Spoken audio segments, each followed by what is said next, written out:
I'm at Ruth Abplanalp's house to do her oral history on January 21st. And we're at her home at 2557 North, 1575 West. And it's pretty exciting to be here to visit with her today. And Ruth, I want to start with who your parents were. My dad was William Lafayette Schaefermeyer. And his birth date was July 28th, 1861. And in Lexington, Lafayette, Missouri. Mother's name was Leona, maiden name Neil Schaefermeyer. Birth date June 14th, 1886. Mother's birthplace, Solomon Rapids. And when did they come to the Uinta Basin? Were they just married? No, they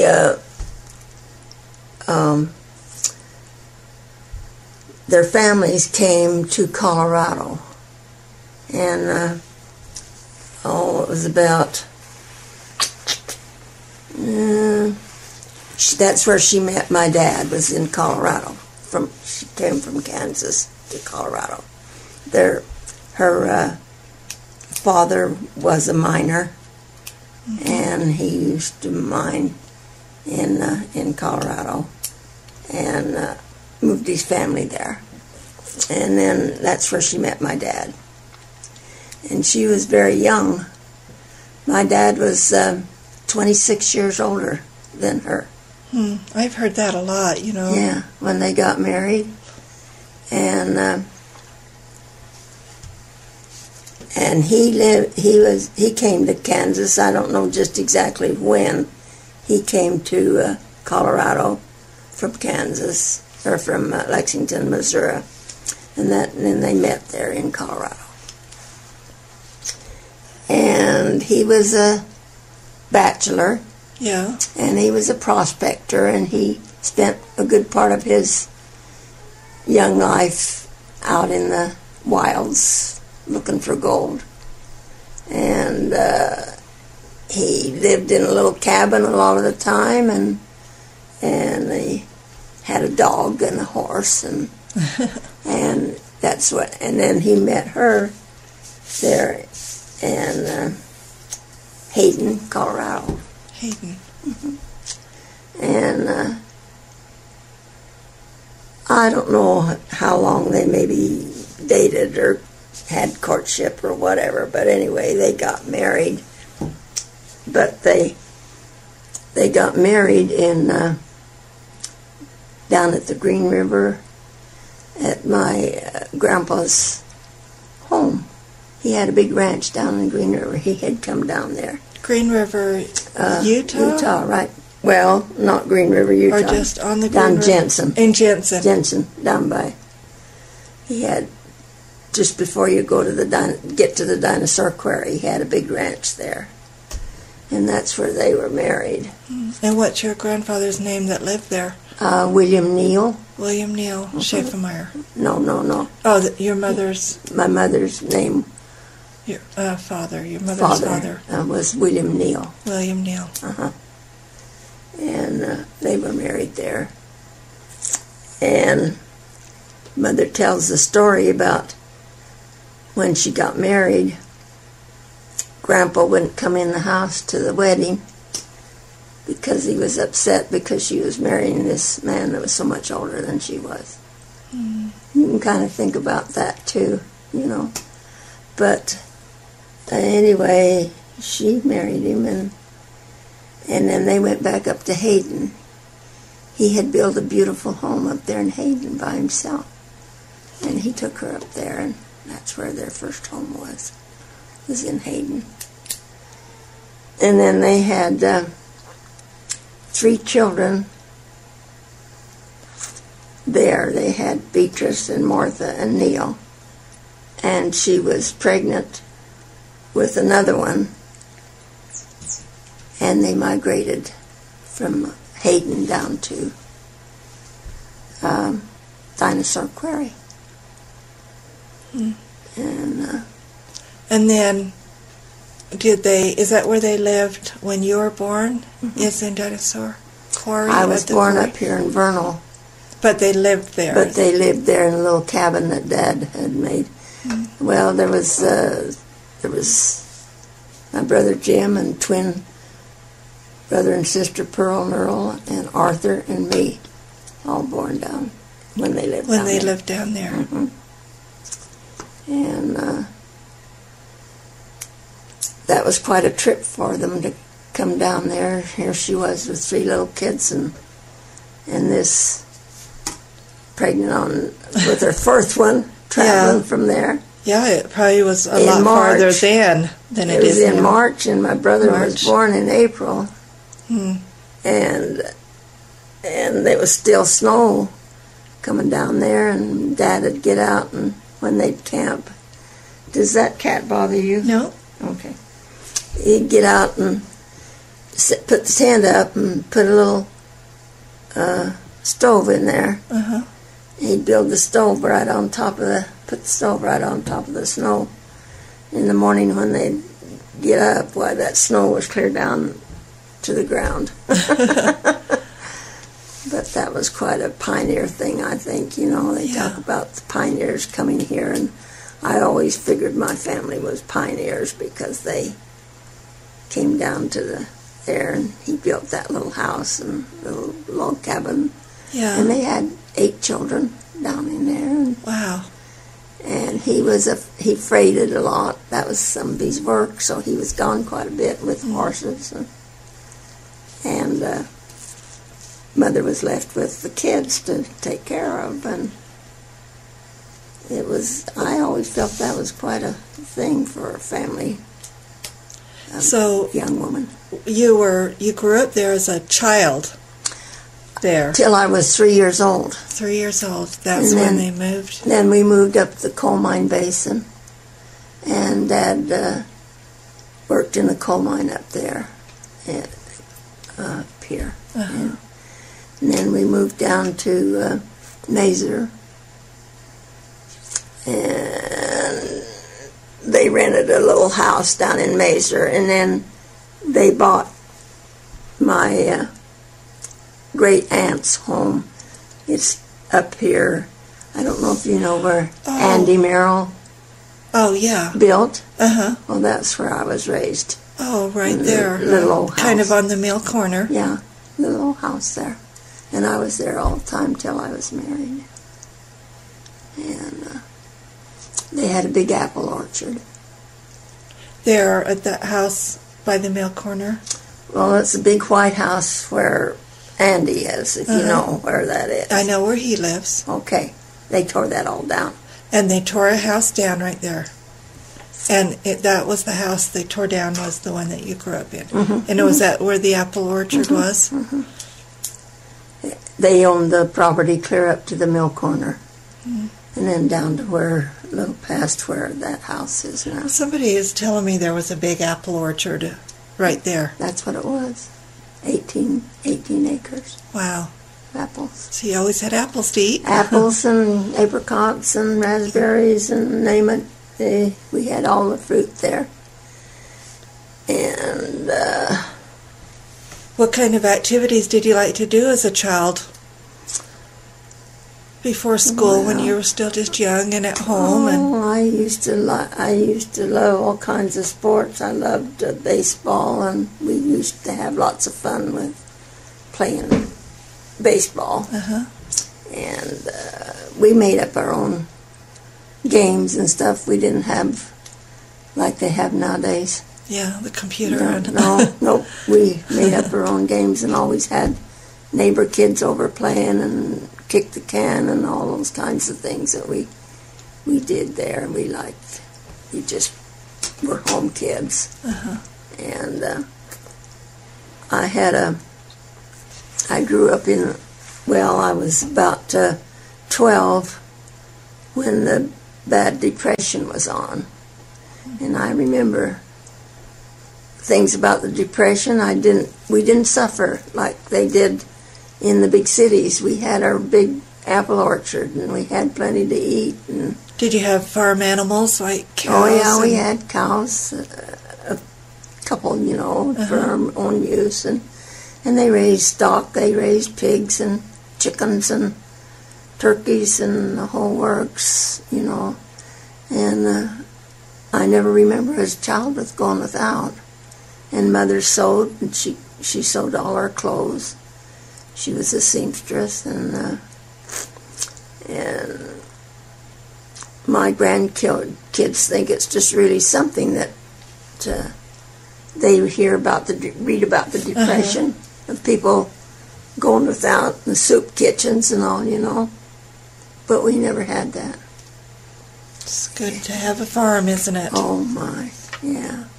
That was, and they had a great, great big cellar as long as this house, and they would put the winter apples in there, and they'd have apples all winter. They would freight. They had a man his name was Mr. Chase, and he used to get a big truckload of apples and take them out to Salt Lake, and that's what they got their living expenses off, more or less what they had to have. And do you remember any of your neighbors or friends that lived right there around that area? There was the Pitts. Belle Pitt was one of my friends. She was a couple years, or just a year older than me. And then her uncle lived across the street. And the Bodleys, what was their first names? I can't remember their first name. They had a son, Keith Bodley, my same age, used to play with him. Or they were always over at our house, always there, And Belle and I would make our little playhouses and pack all our stuff out in the orchard, and make a playhouse and dolls and the whole works. And you were right there by the canal. Did you swim in the canal? Oh, yeah. We had a big swimming hole.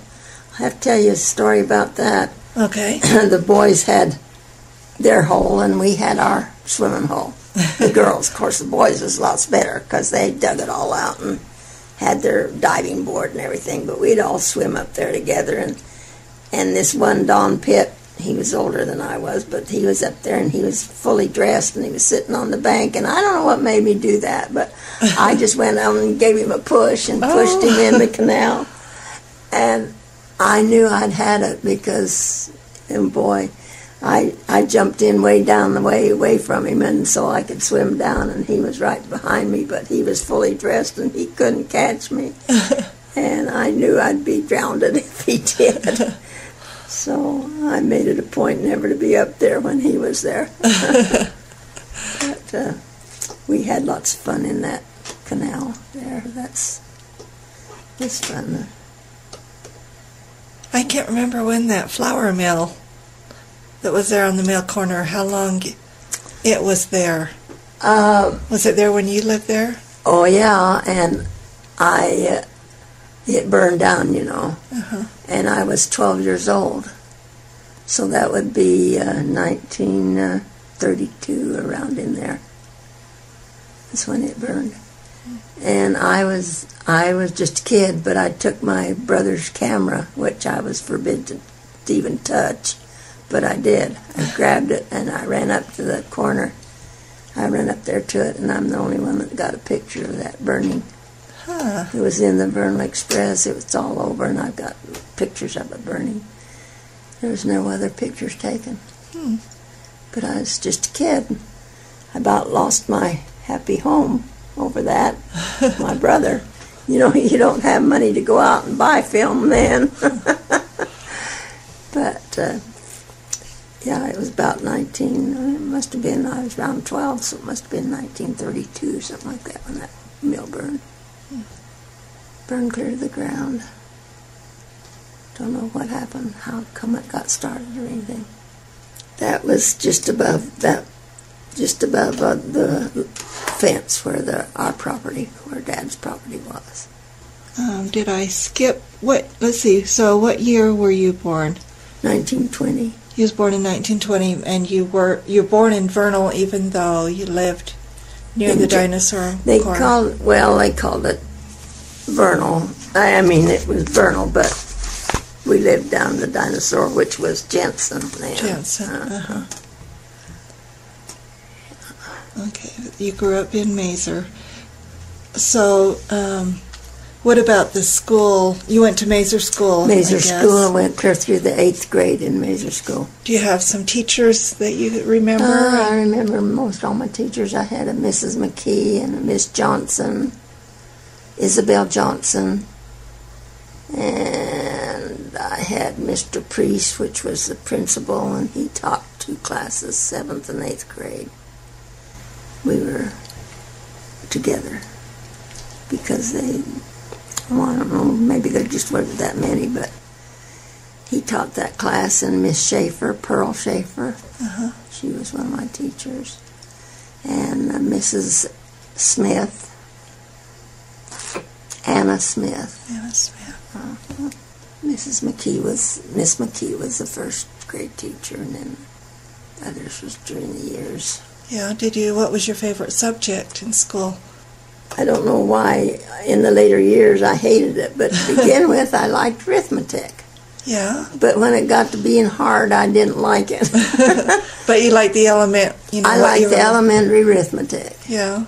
I loved it, and I love figures, like if I'd have been doing anything in my life, like a career, I would have liked to have gone into accounting or something like that. Yeah. But in high school, I took different classes like algebra and like that, and I didn't like that. But accounting I did. I liked figuring out figures and stuff. Yeah. And then I went to 2 years in high school down there in UNI High.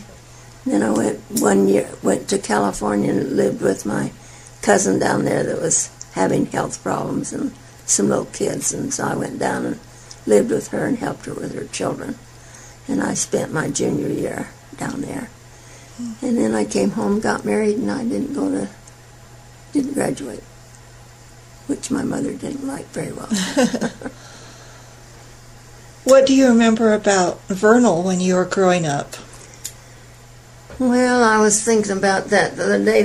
I remember we didn't have pavement. We had muddy roads and getting stuck and a lot of things like that.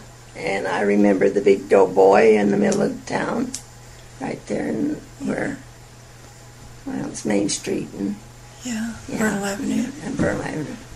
Remember him, and my husband's father's name was the first one on that doughboy.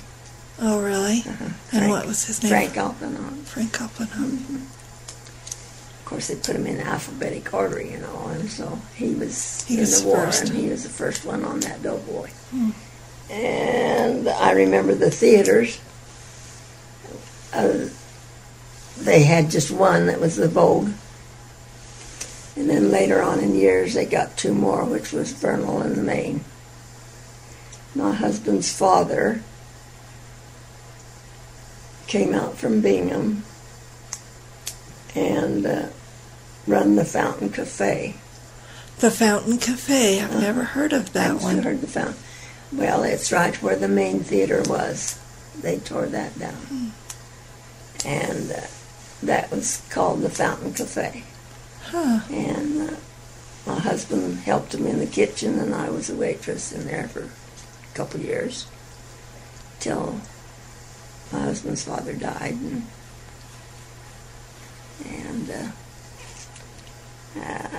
so we had theaters.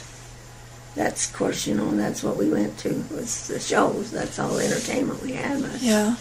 Do you remember the stores, names of stores and places? Ashton's, of course. Big mercantile Ashton store. And I can't remember the meat market's name. They had what's his name? Market. Anyway, he ran a market store. meat. And I remember as a child during the Depression time, Mother gave me 25 cents and says, go in there and buy 2 pounds of hamburger. For 25 cents, huh? From him. And they had, later on in years, they had J.C. Penney there, but that was a long while later. They had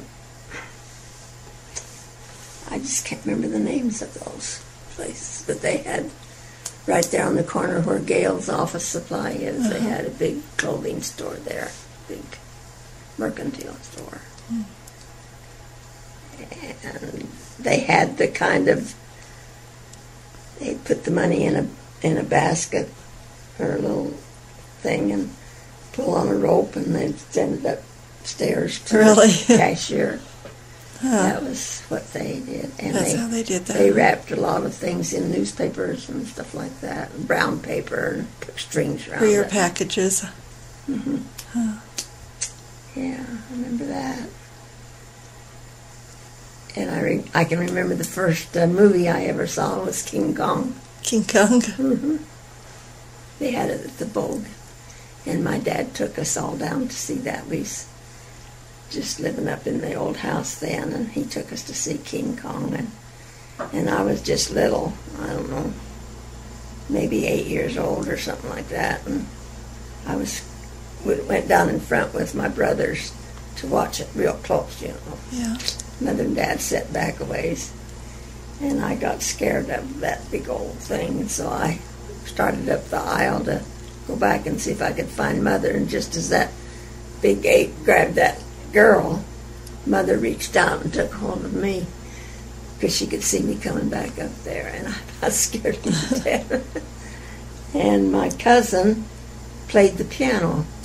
They were silent movies then. And she played the piano. At the theater? At the theater. I didn't know they did the that. horses and that would be running, you know, and she was playing faster, and that was Edith Neal, and they were silent movies. They had what you kind of call closed caption on our TVs now, you know. Yeah. They'd have the words on there, and they had a lot of Western shows because they were. You know, you keep up with a Western show with the horses running and everything. But we didn't get to see much of them, but my dad would take us once in a great while. And I remember they never hardly, but they'd go downtown shopping once in a while. And he'd, Mother and Dad, and leave us kids home, of course. And they'd go down shopping, and they'd always bring us a sack of candy home. And that was a big treat. Yeah. Get to do that. And they'd go down and get their month's supplies or whatever, their sugar and flour and things they had to have.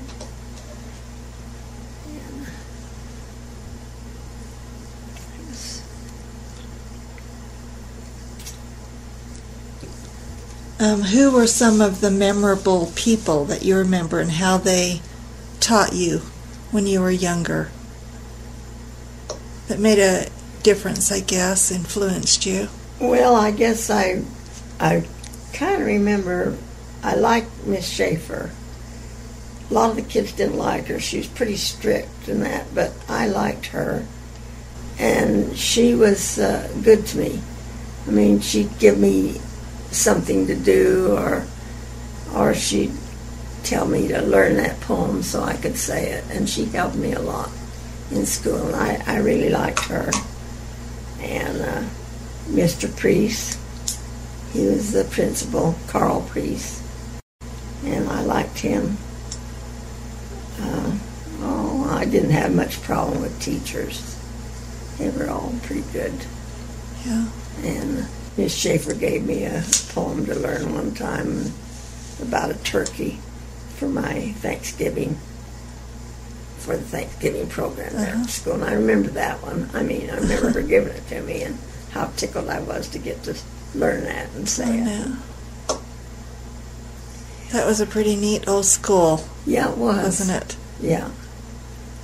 It was a good school. And I remember in that school how it had the stairs, and they were wooden, and how those stairs had footprints in them almost, where you'd wear them out, you know, going upstairs. And the old heater, it was in the middle of the school, and it would blow up, you know, the heat up like this, and how you'd stand on it and wore dresses all the time. Then you didn't have pants, and it'd blow the heat up underneath the dresses. Yeah. How we girls would stand on there if we ever got a chance. The teachers wouldn't let us do that very often, but we'd get away from it once in a while, stand on the heater. And the teachers, I remember, would stand on that heater during noon hour and talk and let the air blow up. And I thought that was right. They had quite a strict rule that you didn't come in and run in the halls, and I got caught doing that and got sent to my desk and put my head down for the rest of the day. Oh.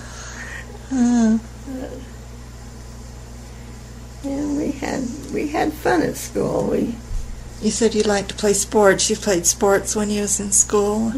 Baseball. I was on the baseball team. And then when I got in high school, I was on the basketball team.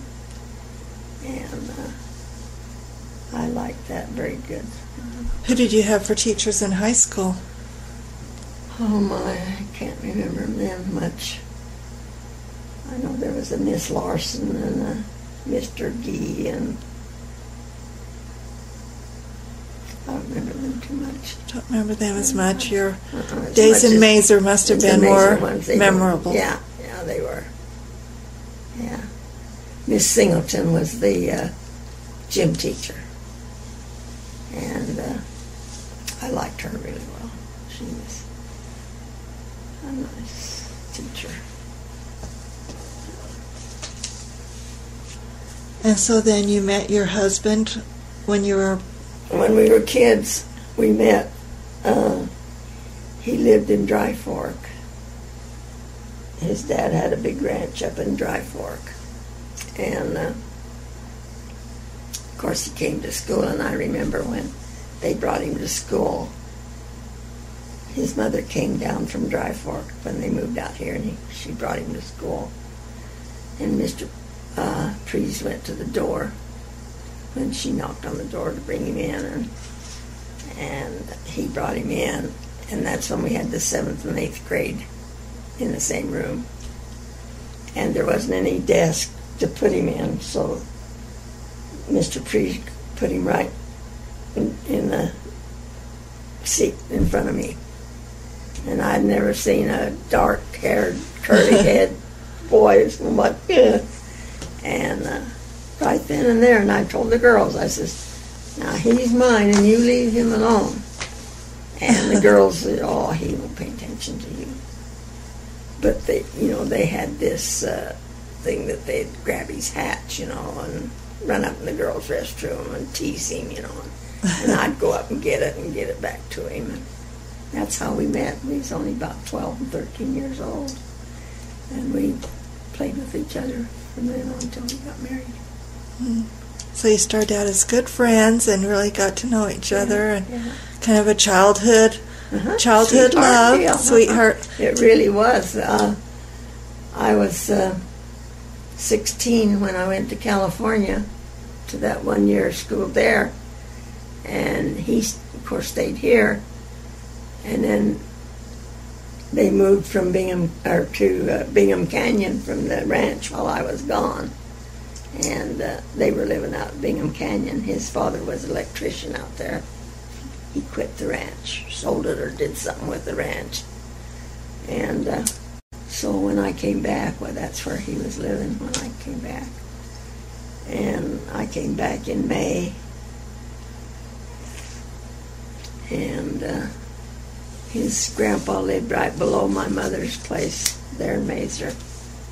And his folks used to come out there to them quite a bit, see them. And we just got playing around a little bit more and a little bit more. And I went back out to Bingham Canyon with him one time, and that's when he had a ring and asked me to get married. And I was only 17, he was 18. So that's how it started. That's how it started, huh? Yeah. And after you married, though, you lived here in Vernal?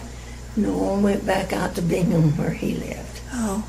And we lived out there for a couple of years, and that's when his dad came to Vernal and took over the Fountain Cafe. Oh. And that's when we moved back out to Vernal.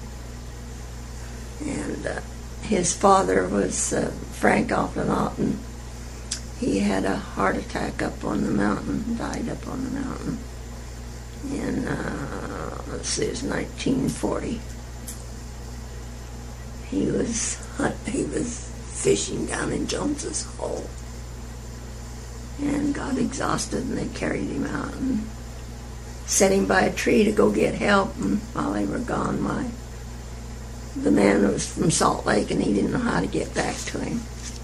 So they got the sheriff and different people from Vernal to go up and find him the next morning. And he was still sitting there by a tree, but he was dead. Oh. Quite a shock. Yeah. He was young. He was only 44 years old. So you must have been pretty newly married when this happened. Yeah, we'd been married 4 years. Well, it was almost 4 years before we had my son Frank. We didn't have a baby right away. And it was, let's see, we were married in 37, so that would make it, what, 42. So that's about 5 years, huh? Close to it. So you didn't get to spend too much on... He never did see his grandkids. Oh. And then you named your first son after him. Mm-hmm. Yeah. Yeah, Franklin. So your husband's father worked at the Fountain Cafe. Where did your husband work? Well, he worked in there with him. He worked in there with him. He was the owner. Frank, his father, was the owner of the Fountain Cafe. He took that over, and then Harold worked in the kitchen. Well, whatever they wanted him to do in there, wash dishes and fix food or whatever. And then I was a waitress for about 2 years before he died. Before his Frank father died. Yeah.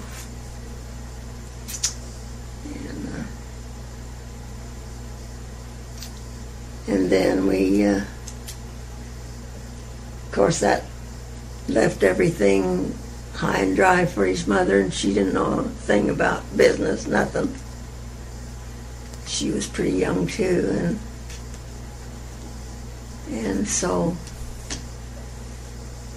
the creditors just took it over, closed her up, got their money out of whatever they owed, and then my husband, of course, that put him out of a job, so he and my brother went to California, and he went to school for the aircraft. That was during the war. And they studied and got work down there in San Diego, California. Did you go with him? Not at the time. I was pregnant with Frank at that time, and he went down there and stayed with my brother who was down there, and he stayed with him. And then they got work in the aircraft. And then I went down there. And Frank was born in April. So that was the beginning of our moving. Oh, did you move a lot? Oh, my goodness. There was always greener pastures somewhere else for my husband. Yeah, he just loved the mountains, and he loved the basin here, and we moved to California 3 different times. We'd come back, and then we just had to go back, and then we'd go back.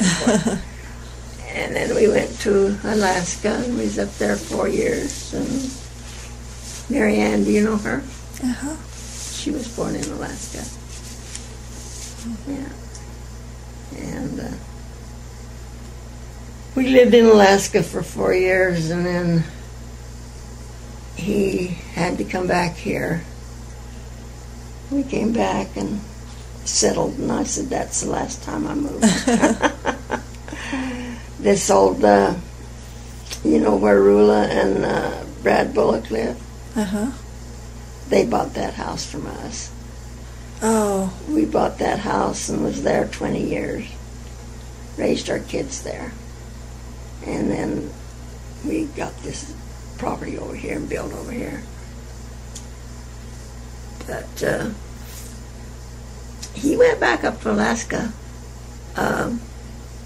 one time. He didn't plan on it. He went up there to take Marianne's car up to her. She'd left here when they moved up there. So he took their little car up there, and Stan says, they're hiring right over there. Why don't you go talk to them? And he had a gunsmith shop up here at Major's. And no, he says, I don't think so. He says, well, just go talk to him. So he went over there and interviewed him, and they says, we need you, and you can get up there on the slope tomorrow. And he put him in superintendent of the big warehouse up there. Wow. He had worked at American Gilsonite on the pump station, and he hurt his back. And so he went into gunsmithing, and he had his gunsmithing shop here. So he got some clothes. He didn't have any clothes with him, so that kind of work. Went up there, but I didn't go. I stayed here. He'd fly home every once in a while, maybe every few weeks. And he did that for about 3 years before he broke his back, and then that was the end of his work. And he stayed in Vernal. So he stayed in Vernal. We were living here when that happened. We were building a house here, and he was up there, and we was building this house, and was trying to get things running, and then he had that accident. So he had to retire then. Couldn't go back up there. I've been going to ask you about the Maids of Mazer. We have tons of pictures, like every year, and you're in a lot of them. Mm-hmm. What is the Maids of Mazer? Well, they're just women that was raised around in Mazer. That was what it was. It just if you had lived in Mazer or wanted to be, and you'd sign up or something to be in this group, and what did you do? Well, it was kind of like Relief Society, only it wasn't. We'd do quilts, and we'd do projects, and everything. Uh-huh. But it wasn't a church thing. It was just anybody that wanted to. Just a group of women that lived in Mazer. Of course, most of them were LDS, but they didn't have to be. Yeah. Yeah, I was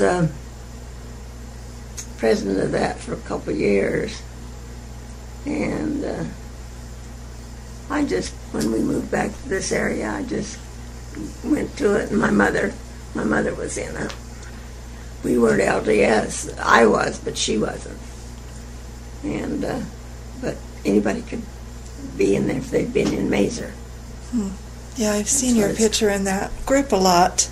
I've got one picture with me. It's my mother in that, but that's all I have. Oh, I'll look and see.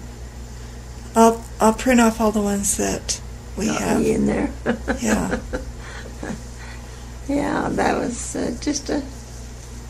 and there was a lot of them in there. And we have them from, I don't know, 1940s up until in the 60s, I think. Uh-huh. The photos. Uh-huh. So we have a summer. Most of them are in the summer because they're standing outside. Yeah, outside. The one I have is in the cultural hall. The old building was there. The one I have. And the older women were sitting down, most of them, and their daughters. It's usually a daughter was with them, Yeah. Standing in back. So you just made quilts? Did you have a big picnic or celebration once a year? Yeah, we would have a big dinner. And it just reminds you a lot of Relief Society, what they do now. Only it was the Maids of Major that did that. Of course, they had their Relief Society, the church did. Yeah.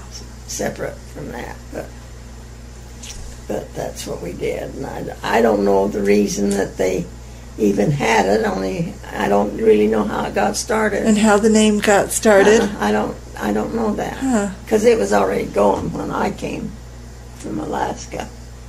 I think it was in Alaska when I came home, when we moved back, and when I joined that, just to have something to do.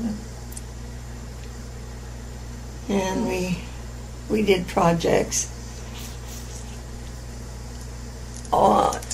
I was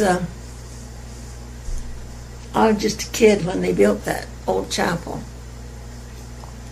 And we weren't LDS, but I went to church all the time with my friends, and I pounded some of the lath on that church. Oh, you did? Yeah, just a kid. You'd go over there and say, "What can we do?" And they'd give you something to clean up, Yeah. Or that's when you had to pay for everything, for the church with labor. Yeah.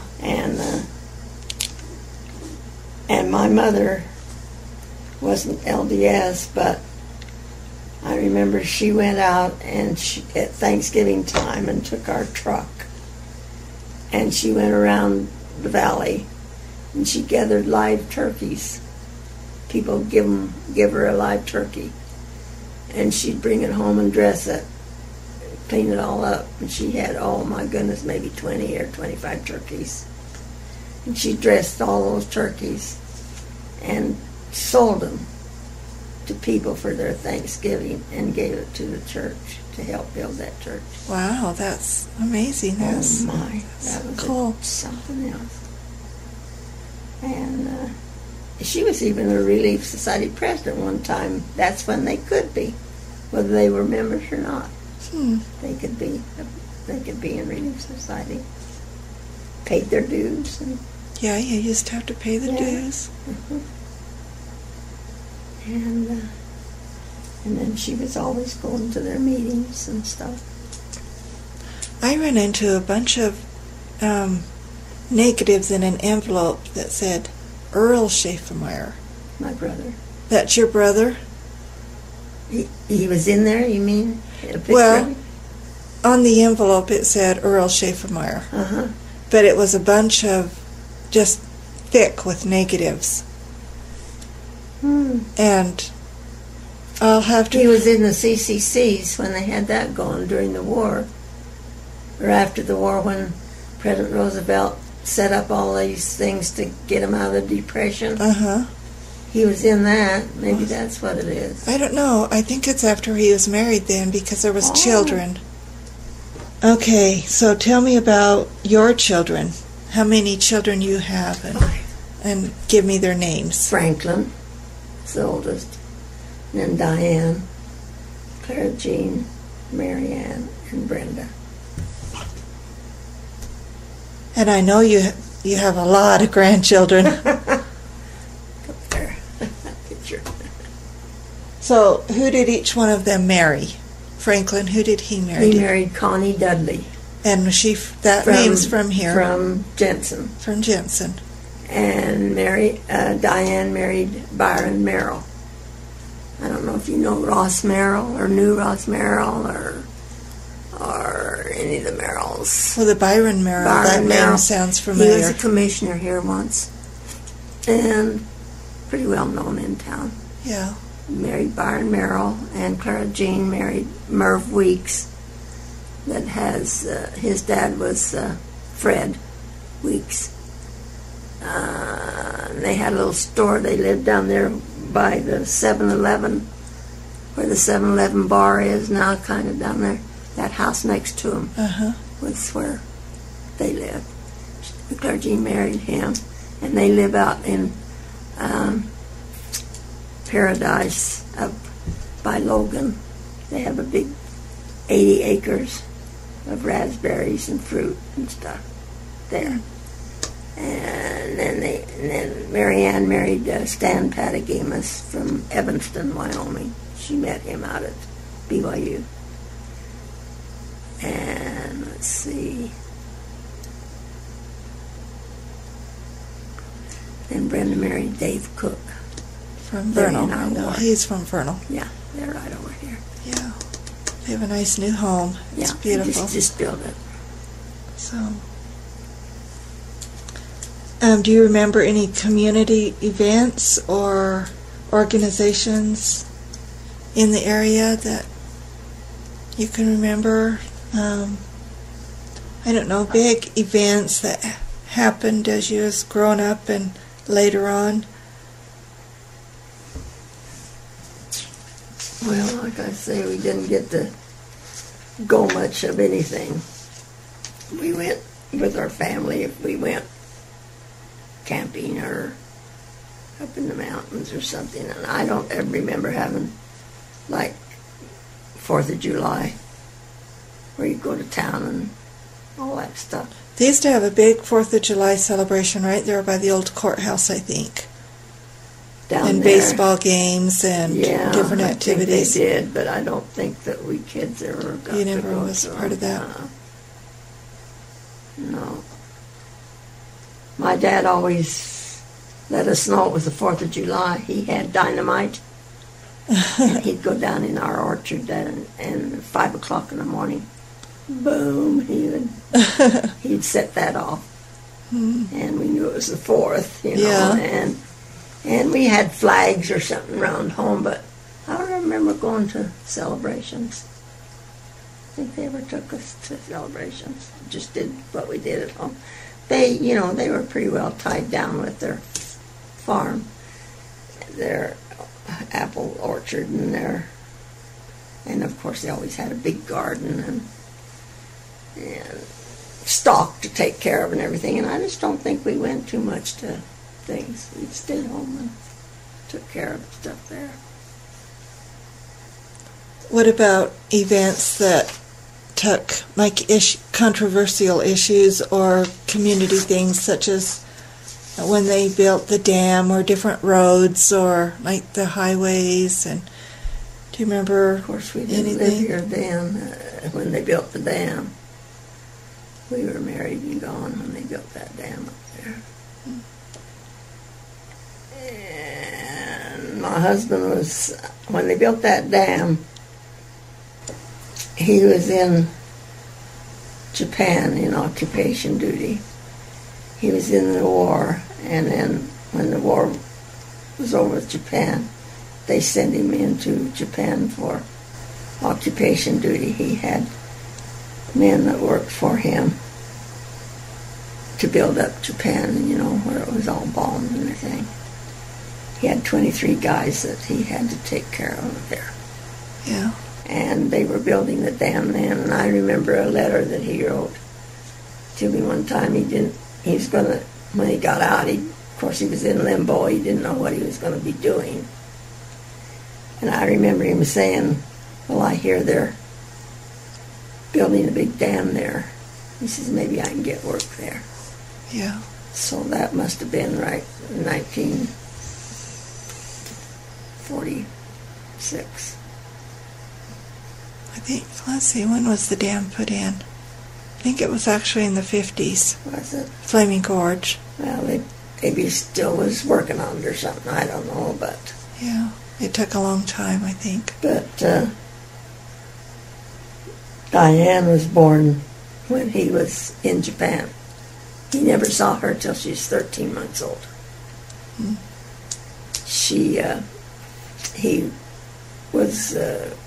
He signed up,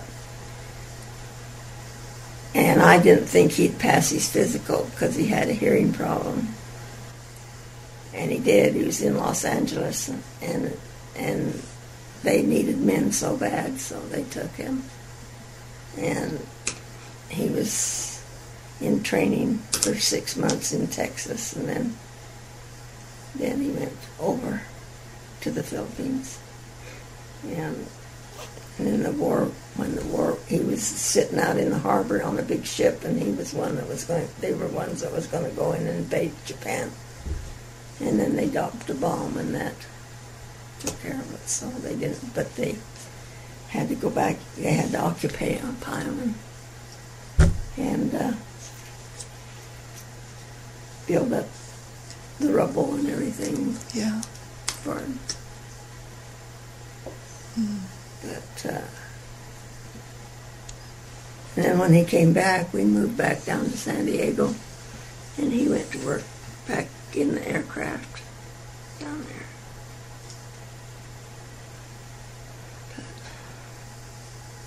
What kind of things did your family do as with holidays like Christmas? And did you have any traditions, family traditions? At Christmas time was a really, I remember Christmases quite a bit.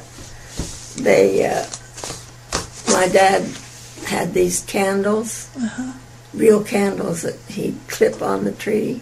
He was set in a little holder. And he had those candles, and he'd always put them around on the tree. He was the only one that did it. And then he would light them, and we'd get to sit and watch them for about 15 minutes. Sit right there. So, because it's a real tree, and fire on it. And so he'd do that, but we'd watch them real close, and maybe 15, 20 minutes we'd watch them until they'd start burning down a little bit, and then we'd all have to go blow them out. That was our lights. And that was fun. And then we had Christmas programs. My mother belonged to what they called the community church. It's that round church that's still downtown. She was a Presbyterian, but they didn't have the church here. My dad was a Christian. They didn't have their churches here, so that was a church that everybody went to that didn't have a denomination like the LDS or whatever. And I remember we always went to that church for our Christmas program. And my brother Art and I was just little kids, and I remember singing our song down there on the stage. I was about maybe 6, and he was about 8. Yeah. We sang our Christmas program. We always went there and had a Christmas program. Art and I sang together quite a bit when we were kids. Other things like Easter, and we'd go Easter picnicking. That's about what we'd do, is just getting the old Chevy truck or something. You spent a lot of time on the mountains? Oh, yeah. Well, not a lot, because we had the farm, but my dad was always going up there getting lodge poles and build fences and getting pine trees to build apple boxes out of, and he did all of that. He'd make the apple boxes put the apples in to freight.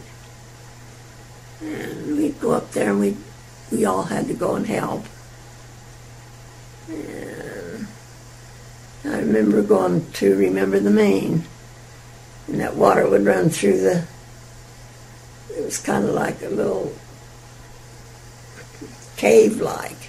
The water ran through that canal did. And my sisters and brothers was going to walk up through there, and I was just a little kid, like 4 or 5 years old, but I remember it. And I wanted to go with them, and Bea didn't want to take me because she just didn't want to. And my mother made her take me, and I remember going in there and falling down and then getting all wet. And so she took me back and didn't have any dry clothes. So my mother put a dish towel on me, like a diaper. And oh my goodness, that was terrible. But that's the fun we had. We just a family was together. I mean, we just didn't do too much celebrating, only with the family. With your family? Yeah. We just kind of stayed together and did what we did together. But it was all right. We had good friends. We had lots of friends in school and church. always went to church, mutual. And who were some of your BI. best friends? Were they the ones that you were talking about earlier that was in your neighborhood? Annie Allen she's Annie Roberts. Oh, I know her. She was my very best friend. Really? She just lived like this from me, up the street. And I had Barty Stringham and Beulah Murray and Rama Massey, Rama Horricks now. And they were the Mazer girls. They were very good friends of mine. We were with them a lot, and Keith Bodley and Dan Price, and whenever we had any school functions, that was just our friends that we played with. Yeah. Yeah.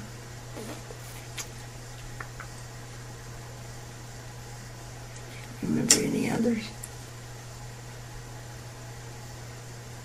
Verdon Singleton. He was one who was in the group too. And they had the boys' baseball team and the girls' baseball team. And I've got pictures of us separately. Was that for church or for school? No, that was school. For school. Yeah. In elementary? Mazer school. Mazer school. Yeah. And we used to get together a lot of times on Sunday. The kids would, and ride around in an old jalopy car that the guys had, and Yeah. we had a lot of fun doing that. And this one time we was in that old jalopy and was coming down, and I don't know if you know where Christensen's Pond is, they call I do. it. I do. I used to go and there. that street that goes down through there was sand just about that deep. No pavement then. And we were teenagers then. We was all, I guess there's half a dozen or more of us all over that old jalopy. We were going down that lane and a little too fast, I guess, because, in the sand, it whips you. Yeah.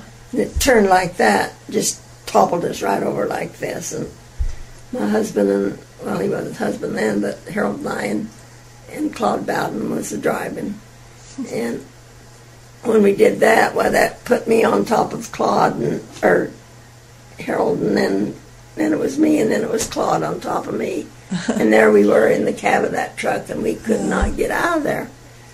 And finally, he just kept pushing on us until Harold did till we climbed out. And then my brother went and got my mother with their old Chevy car to come up there and help us. And oh boy, my mom was so mad. She took me in the house and she got after Art. I felt sorry for Art because he was my brother and he was supposed to be watching out for me. she wouldn't let me go any place a lot of times unless he went to. Yeah. So he was your protector. Yeah, he was a protector, and I got to. And I'll tell you what, he had it over on me too. If I wouldn't do just what he wanted me to do, why, he wouldn't go with me, or he wouldn't go. So then I couldn't go. And anyway, we had a lot of fun.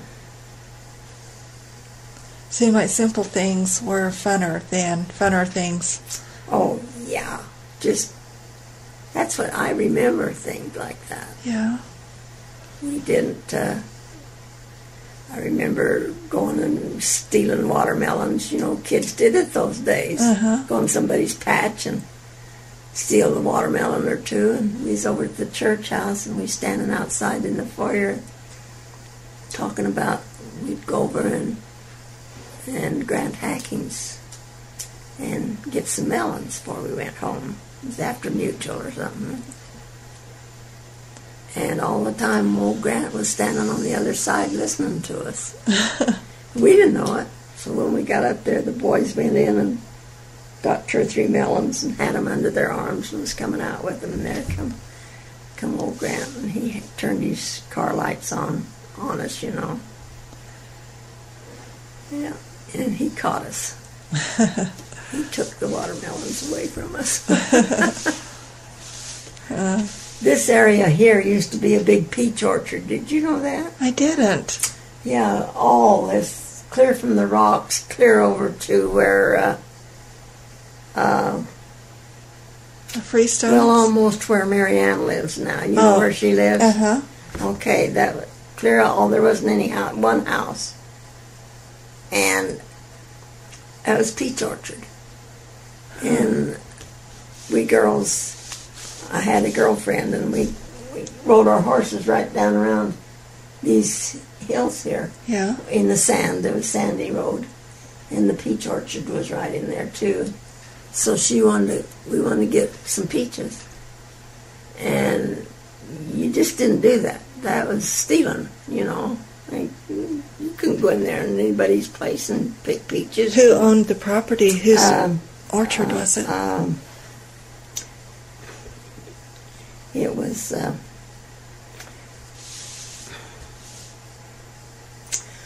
Butch Hall. Butch. Well, Butch was the son. Orson Hall. Oh, it was Orson Hall. Mm-hmm. And Butch was the watcher, you know, watchman. So we were on these horses, and Nellie says, well, I guess we go in and get them. And I says, we can't do that. We're not supposed to do that. Oh, Butch is watching. He won't care. He's my brother, you know. So we went and got a few peaches, and was just getting back on the horse, and here he came. He about scared the one out of us. He said, we're supposed to do that, and Nellie says, oh, well, Dad won't care. Oh, yes, he will. And he says, and then he says, I'll tell you what, I'll make a deal. Give me your peaches, and you can't eat them, or you go to jail. So that probably really scared you. It scared us to death. So we had to give him our peaches and go on our way. But Nellie was so mad. He says, I will hope you do tell Dad. And he'll do worse than I'm doing. So, anyway, it's kind of funny where we're living now. Yeah. Over here. Well, I can see how it would be a good place because the heat would come off of the rocks. And they had orchard for a long while, and then, of course, it finally got old and just started dying out. Yeah. And but all those peaches were nice. They were great, big, beautiful peaches that they had over here. And we kids used to play around a lot over here on these rocks when we was kids. Yeah. It just seems funny that I'm living right here in the middle of it. He was living right here under those rocks now. Yeah. And when we had a school activity one time, and my husband had a horse called Hornet, and of course we were playing with each other and riding, you know, and so I got on the horse with him and in the saddle, and he was a Hornet. He didn't like me on there. He was okay with one, but not me. And we started from the schoolhouse over there, and that thing took off and took us clear over here to the creek bridge. And I was so scared I couldn't hand him the reins, you know, to get him stopped. He kept saying, give me the reins, and I couldn't get them to him. And he ran clear over there before he got those reins and got that little old horse stopped. And, boy, I was scared. And we got off, and then I would not get back on that horse. And we'd go up in those rocks, and they've got holes up in there, and build fires, and have our picnics. It was a fun time. Yeah, growing up's a I've got good pictures time. of my girls. Mary Ann's birthday's in March, and it was always kind of around Easter time, and it was warmer, you know. Uh-huh. And we lived over in that old house, and they'd ride their bicycles and come over here and climb the rocks and have a birthday party for her. Nearly every year we come over in here.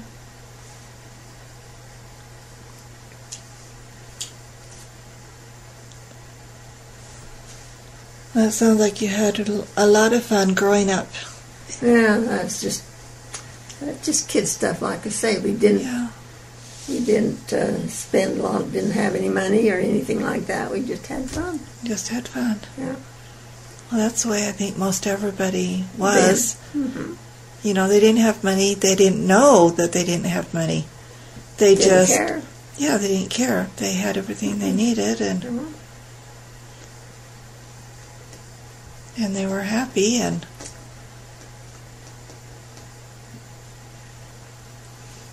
what do you enjoy most in life?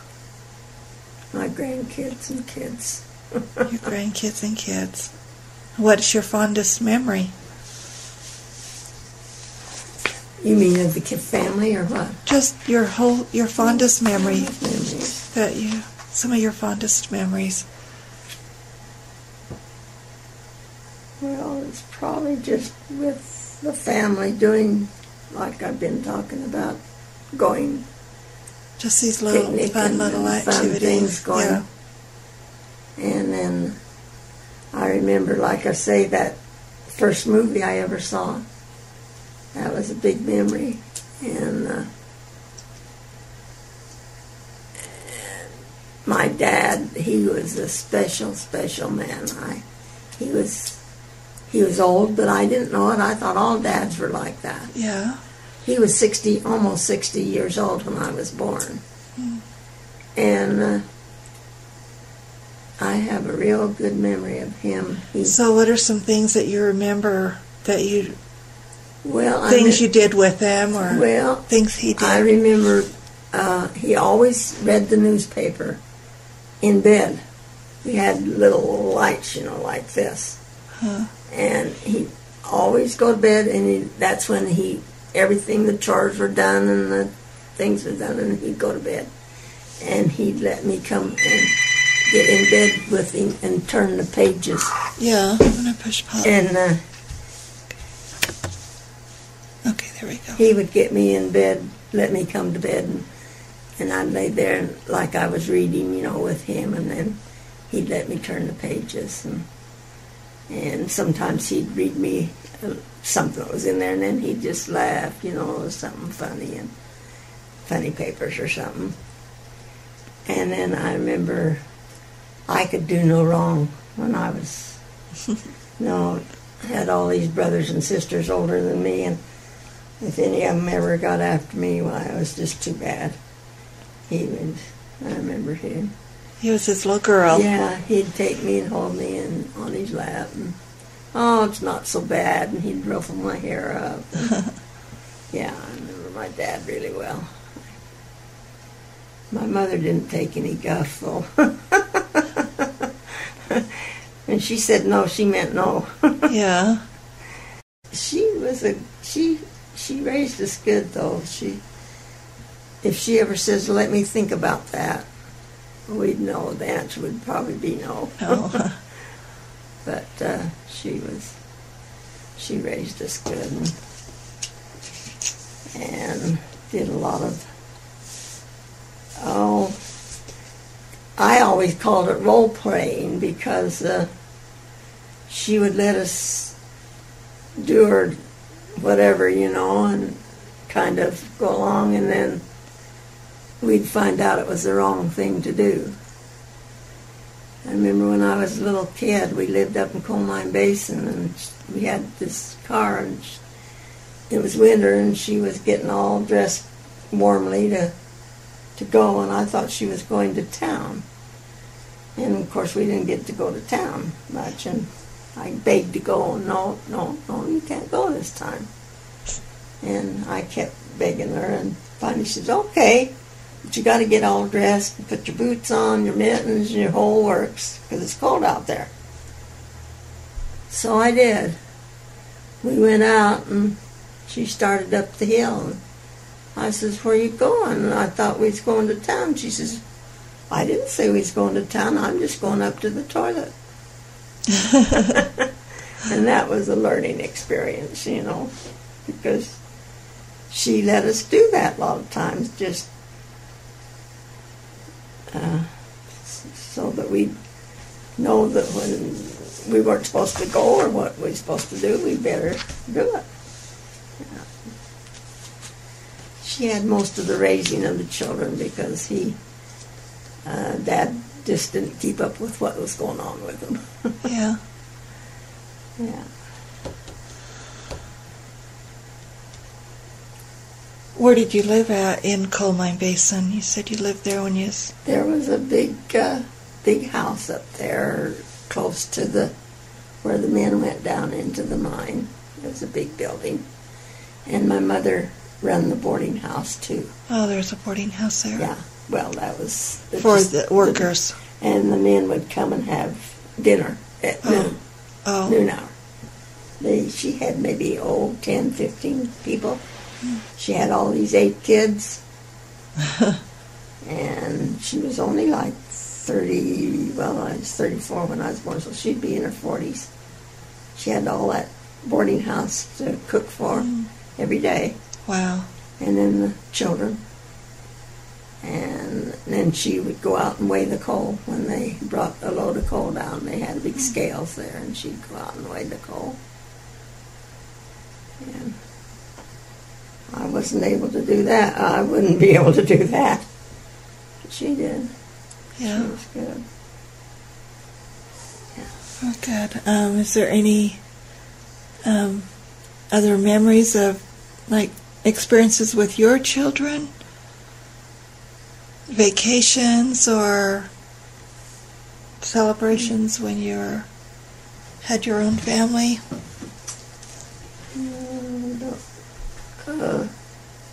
When did Mazer and Ashley split?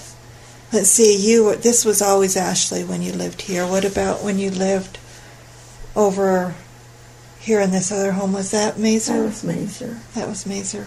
Mazer, there. Yeah, we lived in Mazer. We lived up in Dry Fork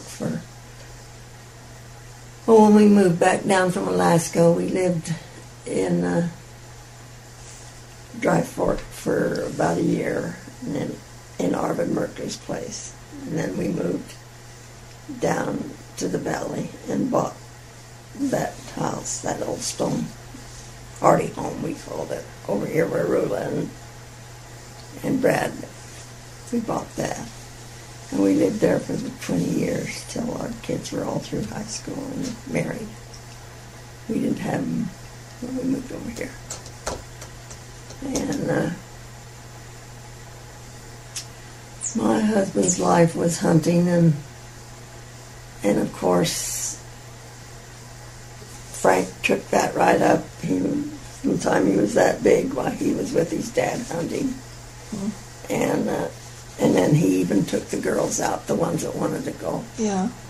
He took Diane and Claire Jean. Brenda and Marianne never. They kind of wanted to go with him, but they didn't want to hunt.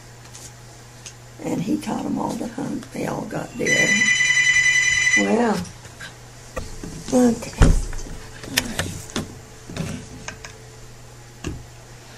Well, is there any other stories you'd like to share? Experiences? Or? No, we didn't have a real time like some people in the West down here, with all the cowboys and stuff that they had. We didn't have much of that, but we had family camping. We were always going important. Camping and fishing, and my husband was always hunting. He loved that.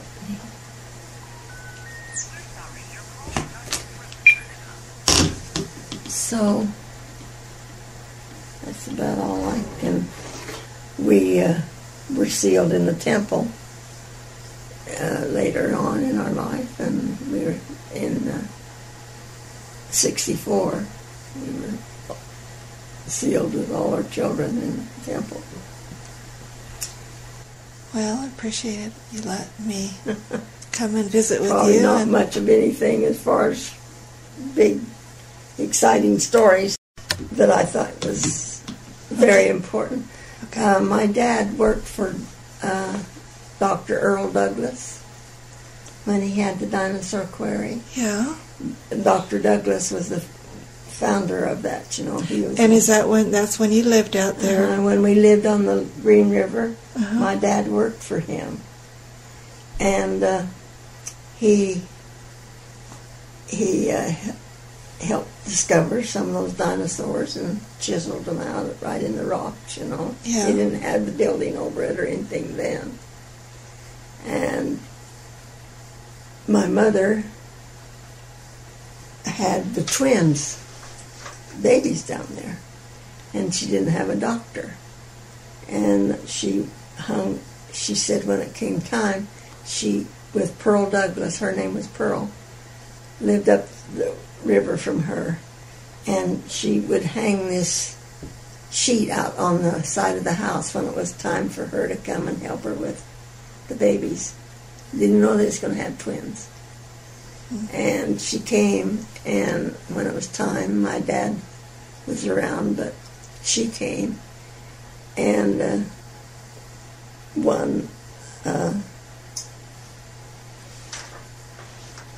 Pearl was first for the girl, and that's what it was. And pretty soon Mother says, there's another one. And they didn't know it. And my dad was around in there trying to help do something, you know, help him what he could. And when Mother says, there's another one coming, it just scared my dad to death. And he says, I'll be damned. And out the door he went, put on his hat. It just scared him so bad. And when they finally got the doctor down, but they had to send for him, you know, on a horse. Yeah. And he looked at the babies and he says, the little girl will probably make it, but you'll never raise that little boy. He's just too small. But Mother put them in little shoe boxes like this and set them on the oven door. And they were born in June. And it was getting hot weather down there on the dinosaur at that time. Yeah. And she set them on the oven door, and they had a fire in the stove. And that was their incubator. And she raised those babies. Earl only weighed 5 pounds when he was 5 months old. Huh. Because he couldn't digest any food, the milk of any kind. Finally, somebody told him about a goat. My dad got a goat and milked it and gave it to him, and he started to grow. And he started to grow. And he died at 82 years old. Huh, that's amazing. Yeah. And I've always thought, gee, what we have now to save these babies. And I think Ellen said he lived over here too. He did. Over here by the mill corner. Well, yeah. Well, that was his home. He lived with Mother. And then he lived there after Mother when died. he got married with his family. He lived there. Well, off and on. Off and on. Yeah. Yeah. But